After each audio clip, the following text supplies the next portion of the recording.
पन्नूगंज थानांतर्गत विशेषकर बिहार से सटे हुए क्षेत्रों में गोवंश की तस्करी का मसला अक्सर आ ही जाता है। इस संदर्भ में हम वरिष्ठ पत्रकार वेद प्रकाश जी से जानना चाहेंगे कि इस सब चीजों के पीछे असली वजह क्या है और कब से लगभग ऐसा चल रहा है, क्या कारण? आदरणीय वेद प्रकाश जी हाँ चौबे जी, ये पशु तस्करी का धंधा तो काफी अरसे से चल रहा है। जी। पहले बहुत कम था जी। लेकिन इस समय ये रायपुर थाना क्षेत्र से, किसी भी थाना क्षेत्र से कोई भी गाड़ी आएगी तो रायपुर से होके ही बिहार जाएगी। जी। जी। तो यहाँ जो है कि रोज दर्जनों गाड़ियाँ विभिन्न रास्तों से रायपुर थाने से होते हुए बिहार जाती हैं। जी। जी। अन्य अन्य थानों पर जैसे पन्नूगंज, तो जब से राजेश सिंह इंस्पेक्टर आए हैं, करीब हम समझ रहे हैं कि 1.5-2 दर्जन गाड़ियां पकड़ चुके हैं वो। जी। जी। और काफी हद तक उन्हें सफलता भी मिलती है। जी। जी। और ये रायपुर में कोई इस पे इंटरेस्ट नहीं लेता है। जी। जी। हाँ, क्योंकि हमारे अब इंटरेस्ट लोग क्यों नहीं लेते हैं, अब इसके पीछे की वजह तो साफ है। जी। जी। हाँ, इसके पीछे कुछ सफेद पोश लोग हैं, जगह जगह पर सब CID लगे हुए हैं। जी। जी। इसलिए पशु तस्करी का धंधा एकदम से अनवरत चलता रहता है, बिना रोक टोक, कोई पूछने वाला नहीं है। वेद प्रकाश जी, हम अपने दर्शकों को बता दें कि जो ये हमारा सोनभद्र जनपद है, उत्तर प्रदेश के दक्षिणांचल में है और सोनभद्र से जो हमारे प्रांत सटे हुए हैं, बिहार है, झारखंड है, छत्तीसगढ़ है, मध्य प्रदेश है। अभी जो हमारी वेद प्रकाश जी से बात हो रही है, विशेषकर सोनभद्र का जो क्षेत्र बिहार से लगा हुआ है, जो कभी बहुत ज्यादा उग्रवाद के चपेट में था, उस क्षेत्र पे हम चर्चा कर रहे हैं। वेद प्रकाश जी, आपने न कहते हुए बहुत कुछ कह दिया कि सीमावर्ती थाना रायपुर है और उससे पहले पन्नूगंज थाना पड़ता है। जी हाँ। और मुझे लगता है ये रायपुर थाना भी पन्नूगंज से अलग हट करके ही बना है। पहले पन्नूगंज का ही क्षेत्र हुआ पहले करता पन्नूगंज ही था। जी। जी। पन्नूगंज से कट के 2 थाने बने, एक माची बना है, एक रायपुर बना है। मुझे लगता है इसके पहले सब चौकी रही होंगी। हाँ, जी। चौकी थी। जी, चौकी से फिर उन्होंने थाना हाँ। बनाया होगा। तो हाँ। अमूमन प्रशासनिक स्तर पे चौकी का विस्तार करके थाना बनाया जाना या नई चौकी का बनाया जाना अपराध नियंत्रण के लिए होता है जी हाँ। सिद्धांतः। लेकिन कभी हाँ। कभार व्यवहारतः देखने में आता है कि जो एरिया शांत थी और उस एरिया में थाना या चौकी का निर्माण हो गया तो अमूमन क्राइम बढ़ जाता है, कुछ ऐसा भी होने लगता है। और आप हमको ये बताएं कि ये जो तस्कर हैं, जैसे आपने एक शब्द का प्रयोग किया सफेदपोश, तो सफेदपोश का अभिप्राय किस तरफ आपका संकेत जा रहा कुछ बड़े लोग हैं है? जी। जिनकी राजनीति में पकड़ है। जी। जी। उस टाइप के लोगों का हाथ है, इसलिए ये अनवरत चलता है, कोई रोकने टोकने वाला नहीं है। रायपुर की तो स्थिति बहुत खराब है, यहाँ तो ठेके चल रहा है। ये तो काफी गंभीर।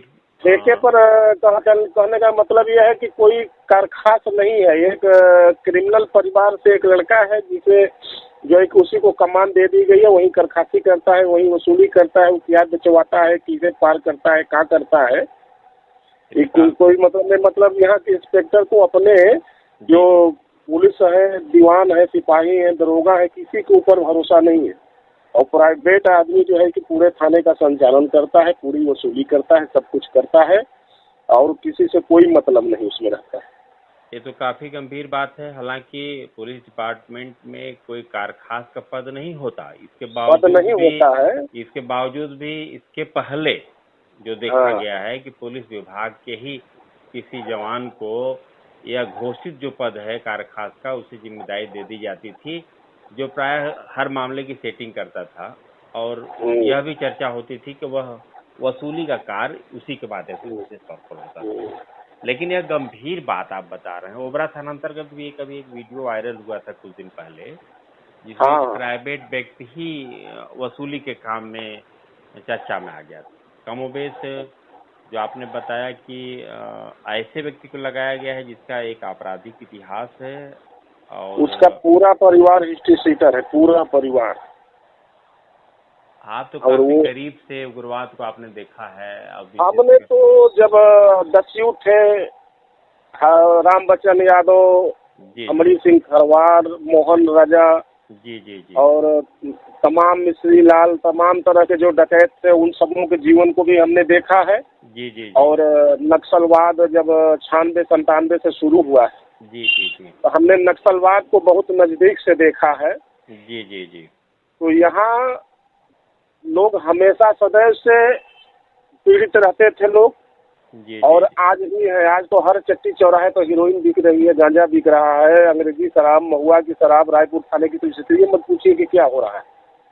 एक बात हम कह सकते हैं कि विशेषकर नगवा विकास खंड जो खलियारी के आसपास अधौरा थाना और जो बिहार का है और हाँ, रायपुर थाना, यह जो प्रमुख एरिया है, इस क्षेत्र में वसूली का काम कभी रुका नहीं, नहीं कभी नहीं रुका।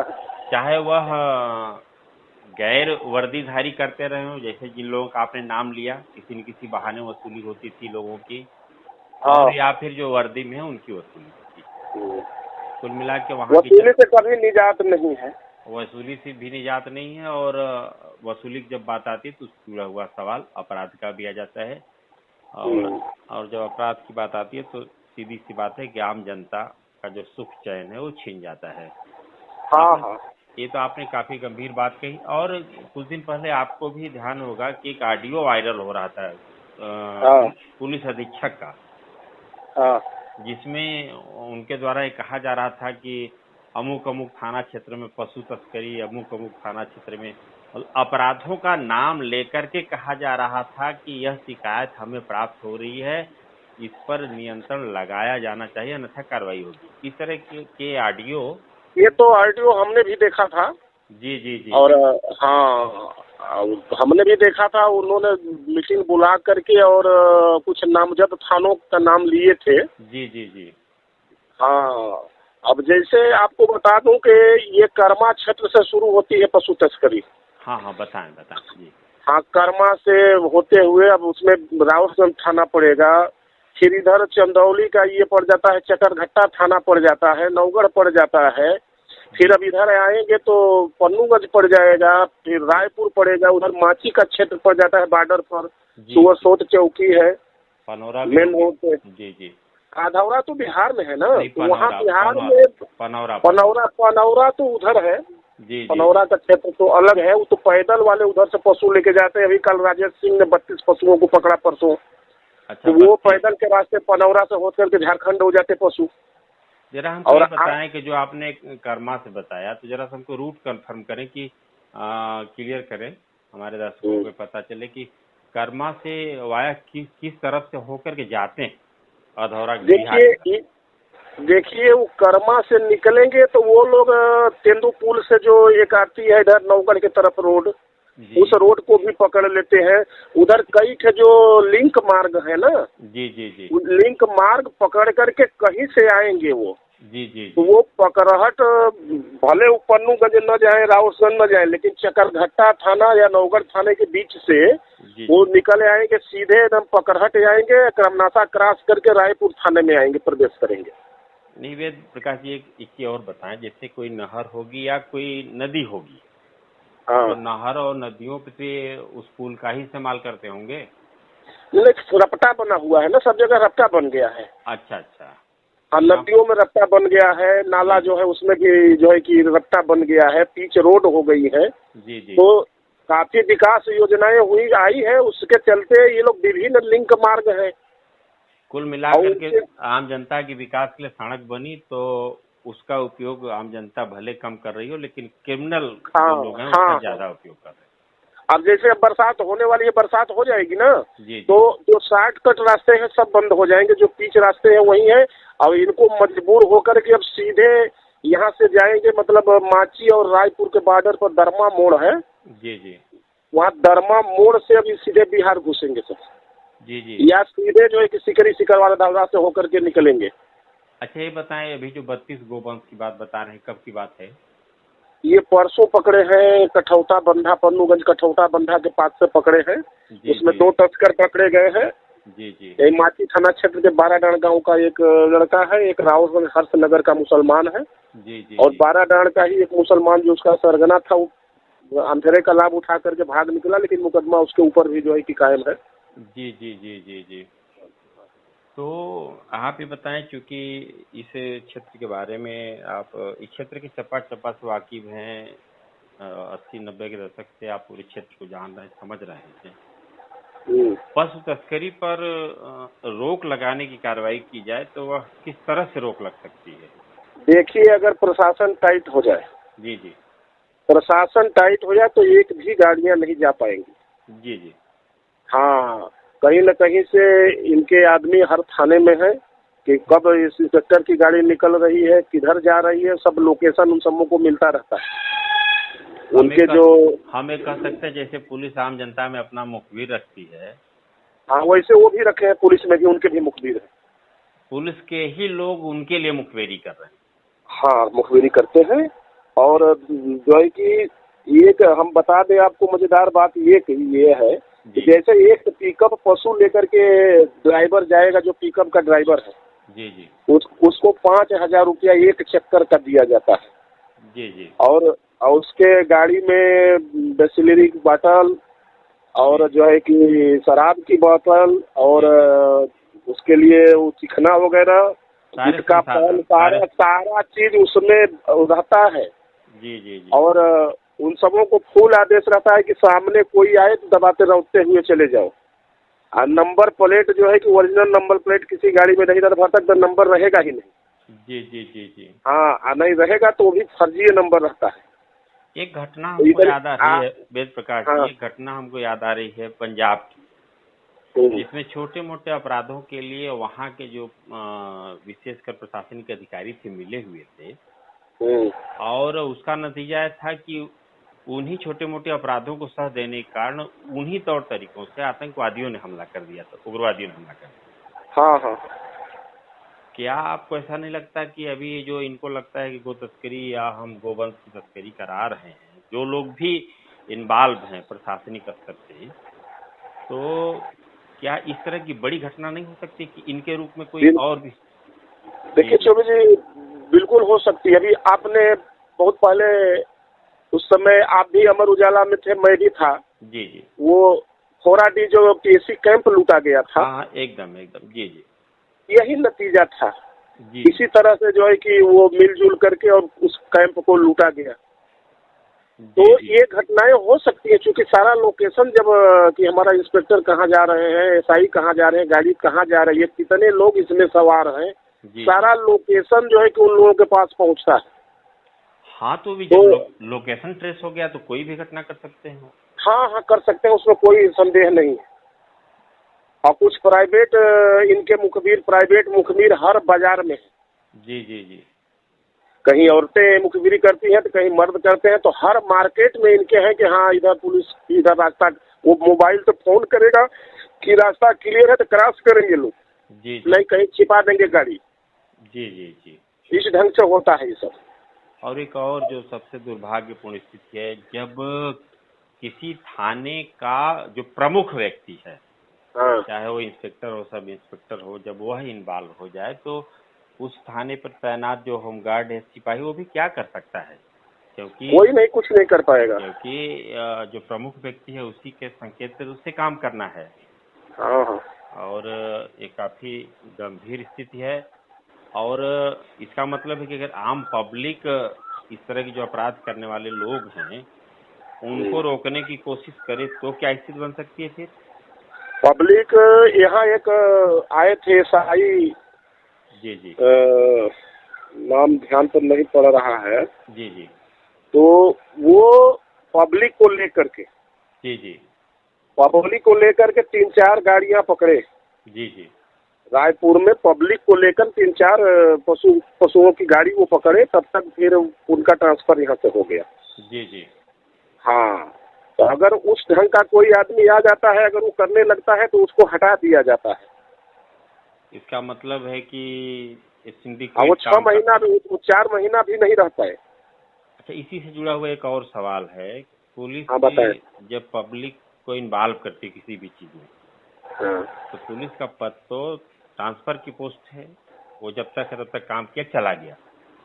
और जिन लोगों ने अपराध रोकने में पुलिस की मदद की प्रत्यक्ष रूप से, तो उस पुलिस वाले के जाने के बाद से तो जो पब्लिक अपराध मैं रोकने में। तमाम पब्लिक को धमकियां मिली, क्योंकि जी जी बॉर्डर क्षेत्र है ना, जी जी तो बॉर्डर के ही लोग उसमें हैं, इन्वॉल्व हैं। जी तो जी तमाम धमकियां लोगों को मिली। जी जी तो ये लोग सब बता दिए कि नहीं, हम लोग मॉर्निंग वॉक में हम लोग निकले थे और हम भीड़ भाड़ हम लोग देखे तो रुक गए, हम लोगों का कोई हाथ नहीं है। हाँ, भले ही उनका हाथ ना हो, लेकिन बेवजह हाँ टारगेट। हाँ, लेकिन निगाह पे चढ़ जाते हैं लोग, यहाँ के पब्लिक निगाह पे चढ़ जाएगी, क्योंकि बॉर्डर से सटा हुआ है सब कुछ। बस हम लोग से 3-4 किलोमीटर पर पूरब साइड उत्तर साइड में हमारे यहाँ जब जाएंगे तो सब तस्करों का पूरा अड्डा है, सब गाड़ियाँ उन सबकी हैं, वहीं पशु जाते हैं। जी जी जी जैसे यहाँ हम लोग यहाँ खटखरी चौधरना है, जी जी जी तो खटखरी में जितना पशु उधर से जाएंगे वहीं उतारेंगे सब। आपराधिक तो समाचारों को प्रसारित करने के बाद वहाँ के प्रेस के लोगों को भी दो चार होना पड़ता होगा, दिक्कतें आती होंगी उनको भी दिक्कतें बस यही है, दिक्कतें तो क्या आती हैं, तो झेला ही जाता है। जी जी लेकिन बात यह है कि कोई पत्रकार उन लोगों को छाता नहीं कि फलाने फलाने करा रहे हैं। जब पकड़ जाते हैं, नाम जिसका आता है उसका उसकी खबर लगती है। जी जी और जी जानने को तो सभी पत्रकार जानते हैं कि कौन इसका सरगना है, कौन करा रहा है, कहाँ से सब डीलिंग हो रही है। तो ये तो जानने को, चूंकि हम लोग बॉर्डर पे हैं, ऐसे सब गाड़ियां जा रही हैं, तो यहाँ जितने पत्रकार हैं सब जानते हैं। एक चीज और बताएं, जैसे एक शब्द आपने प्रयोग किया था सफेद पोस्ट, तो सफेद पोस्ट जो पॉलिटिकल जो संरक्षण देने वाले लोग हैं, सत्ता पक्ष के हैं, विपक्ष के हैं, या दोनों पक्षों से लोग इस तरह के? अब इस पे हम प्रकाश नहीं डालेंगे, क्योंकि जी जी अब उसके लिए हम उतना अथराइज नहीं है। जानने कोई को तो बात। हम लोग जान ही रहे हैं, जी लेकिन जी ये है कि अब उसमें है जो राजनीतिक से रसूख रखते हैं, बढ़िया पहुंच जिनकी है, ऐसे ऐसे लोग भी उसमें पड़े। एक बात हम ये भी कह सकते हैं कि जो आपराधिक मानसिकता के सफेद पोस्ट जो जिनको हम तथाकथित जनप्रतिनिधि का दर्जा दे देते हैं, तो वे अपना काम चाहे जिसकी भी सरकार हो लेन देन करके कर ही लेते हैं, वो किसी भी दल के और कहीं से भी जुड़े हो सकते। हाँ हाँ, तो सही बात है। ये चीजें हैं, काफी गंभीर स्थिति है। और किसी तरह से हमें लगता है कि जब कभी कोई संवेदनशील जनपद स्तर पर पुलिस अधिकारी आता है, जैसे रघुवीरलाल जी आए हुए थे, उनके समय में ग्रामीण क्षेत्रों में राशन बांटना, साड़ी कपड़ा साइकिल बांटना, लोगों की पीड़ा सुनना, एक अधिकारी आता है, लोगों की समस्याओं को सुनता है और हल करता है, और जो उग्रवाद है जिसको पुलिस नक्सलवाद करती है उस पर नियंत्रण लगाता है। और एक ऐसा अधिकारी आता है जिसके कार्यों की वजह से ये समस्याएं और जटिल होती हैं, लोगों में आक्रोश पनपता है। देखिए चौबे जी, बताएं हम, जी अगर जिले के जो आला अधिकारी हैं, जी जी किसी बात के लिए वो कमर कस लें कि ये काम नहीं होना चाहिए, जी जी तो वो निश्चित रूप से नहीं होगा, क्योंकि धीरे धीरे 60 वर्ष की एज हमारी भी हो गई। जी जी जी तो हमने इतने दिनों में देखा है जी जी कि बहुत से ऐसे अधिकारी आए कि लोग कांपते थे। जैसे अभी आए थे वो चौधरी साहब, जी जी एसपी प्रभाकर चौधरी साहब आए थे। यहाँ तक कि जो पेशकार वगैरह 10 रुपया 20 रुपया पेशी लेते थे, जी जी वो उन लोगों ने बंद कर दिया था। और किसी थाने पर 5 रुपए का जो है कहीं से नाम नहीं था कि 5 रुपया कोई ले ले। ये तो आप यहाँ तक कि लोग जाते थे आगंतुक, तो उनके लिए मीठा और पानी रखा रहता था कि लीजिए पानी पी लीजिए, पहले पानी पीजिए, इसके बाद करिए, इसके बाद बात करिए, बताइए समस्या। तो देखिए, ये अधिकारी अगर आ जाए, उस ढंग के अधिकारी यहाँ हो जाए, तो निश्चित तौर पे ये खत्म होगा। नहीं ऐसे तो खत्म होने वाला नहीं है और बढ़ेगा ही। नहीं, यह तो आप सही बात बता रहे हैं प्रभाकर चौधरी के बारे में। आज भले वे जिले में नहीं है, जिले से बाहर हैं, उनके बारे में तो इधर खनन क्षेत्र में जहाँ पर लाखों करोड़ों रुपए 2, 3, 5 करके लोग वसूली करते हैं, पूरी तौर पे वसूली बंद हो गई। जो मंथली वसूली होती थी खनन क्षेत्र से, हाँ वो इतने सख्त थे कि वसूली बंद हो गई थी। अब तो चर्चा ये है कि हफ्ता वसूली हो रही है, महीने की बात हाँ छोड़िए, हफ्ता हाँ वसूली हो रही है। फिल्मों में हम लोगों ने देखा था कि वो हफ्ता वसूली करता है, कोई गुंडा होता है। और एक किसी ने उपन्यास लिखा था, वर्दी वाला गुंडा। हाँ जो परिस्थितियां ही आ गई कि आम आदमी कोई अगर अपराध करता है तो उसको जघन्य अपराध मान लिया जाता है, और जिसको कानून दिया गया है, कानून के माध्यम से आपको कंट्रोल करना है, वो खुद उसी तरह से व्यवहार लोगों में कर रहा है। ये काफी संवेदनशील स्थिति है।